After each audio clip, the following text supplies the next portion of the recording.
আসসালামু আলাইকুম এভরিওয়ান, কেমন আছেন সবাই? আশা করি অনেক অনেক ভালো আছেন। আপনাদের দোয়া আমরা আলহামদুলিল্লাহ ভালো আছি। 31st নাইট উপলক্ষে আজকে আমাদের ছুটি, যার কারণে আমরা বাসে করে চলে যাচ্ছি গিন্না। গিন্না হচ্ছে তুর্কি সাইপ্রাসের একটা শহর। এখন আমরা যে জায়গাটাতে আছি এটা হচ্ছে গিন্না কাফি নামে পরিচিত। এখান থেকে আমরা আমাদের গাড়ি পরিবর্তন করে অন্য একটা গাড়িতে করে চলে যাব আমাদের লোকেশনে।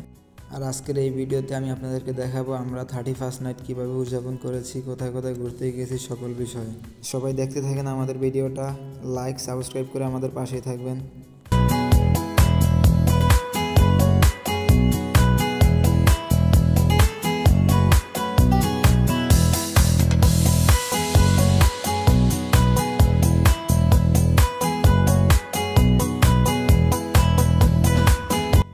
গাড়ি থেকে নেমে কিছুটা পায়ে হেঁটে যেতে হবে আমাদের লোকেশনে।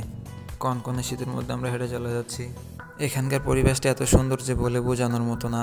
চারপাশে বড় বড় গাছ, তার নিচে আছে ছোট ছোট ঘাস, যেগুলো দেখতে অত্যন্ত সুন্দর। এগুলো দেখার পর তো ভাইয়ারা এখানে ছবি তোলার জন্য অস্থির হয়ে গেছে। এই লোকেশনটা সামনে দিয়ে আমি অনেকবার যাওয়া আসা করছি, কিন্তু কখনো এভাবে নেমে হাঁটা হয় নাই। পার্সোনালি এই জায়গাটা আমার অনেক অনেক ভালো লাগে। আমি কখনো ভাবতে পারি নাই যে আজকে আমি এখানে আসবো। আর ভাইয়ার যে এখানে একটা ফ্ল্যাট আছে সেটা আমার জানা ছিল না। আজকে প্রথমবার আমি ভাইয়ার বাসায় দিকে ভাইয়ারা একজন আরেকজনের ছবি তুলে দিতেছে, অন্যদিকে আমি মোবাইল হাতে নিয়ে শুধু ভিডিও করতেছি। সাইপ্রাসের সবচেয়ে বড় সৌন্দর্য হচ্ছে পাহাড়।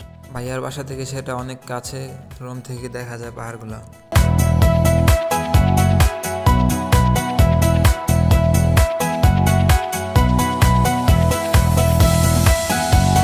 অবশেষে চলে আসলাম আমরা বাসায়।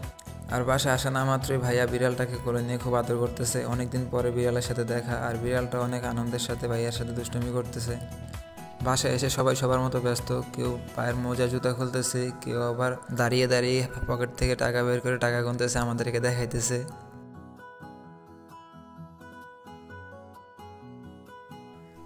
ভাইয়া বিড়ালটাকে নামিয়ে দিয়ে ফ্রেশ হওয়ার জন্য চলে যাচ্ছে। অন্যদিকে বিড়ালটা ভাইয়ের পিছে পিছে যাওয়ার চেষ্টা করছে। আমি ডাক দেওয়াতে আমার কাছে চলে আসে। বিড়ালটা সত্যি অনেক কিউট। আজকে ওর সাথে প্রথম দেখা, আমি একটু আদর করাতে সে একদম আমার কোলে উঠে বসে যায়। মনে হচ্ছে ওর সাথে আমার অনেক আগে থেকেই পরিচয় আছে।